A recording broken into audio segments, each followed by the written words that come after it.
स्वतःच्या फायद्यासाठी देह विक्रय करून घेणाऱ्या महिलेला लातूरात अटक। 2 पीडित महिलांची सुटका। पोलीस अधीक्षक सोमय मुंडे यांच्या मार्गदर्शनात अनैतिक मानवी वाहतूक प्रतिबंधक कक्षाची कारवाई।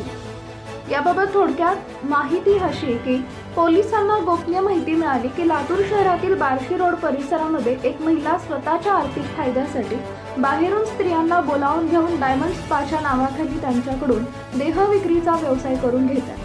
सदर माहितीची खातरजमा केल्यानंतर सदरची बाब खरी असल्याचं निदर्शनास येताच दिनांक 27/11/2024 रोजी पोलीस अधीक्षक श्री सोमय मुंडे, अपर पोलीस अधीक्षक अजय देवरे यांच्या मार्गदर्शनात पोलीस निरीक्षक श्रीमती बबिता वाकडकर यांच्या नेतृत्वात AHTU पथकानं बनावट ग्राहक पाठवून मिळालेल्या माहितीची सत्यता पडताळून ती खरी असल्याचं निदर्शनास येताच लातूर शहरातील बार्शी रोड परिसरातील डायमंड स्पावर छापा मारला। त्या ठिकाणी देह विक्री करत असताना 2 पीडित महिला व वेश्या व्यवसाय करून घेणारी एक महिला आढळून आली।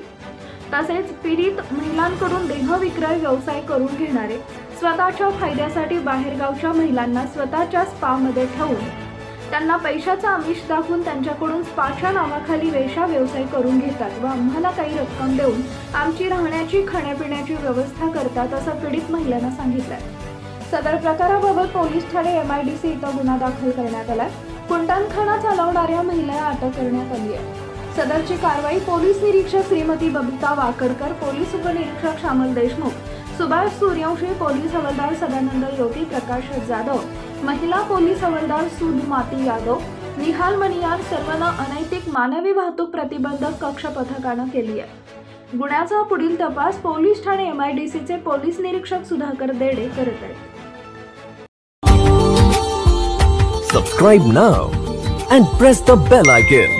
Never miss an update.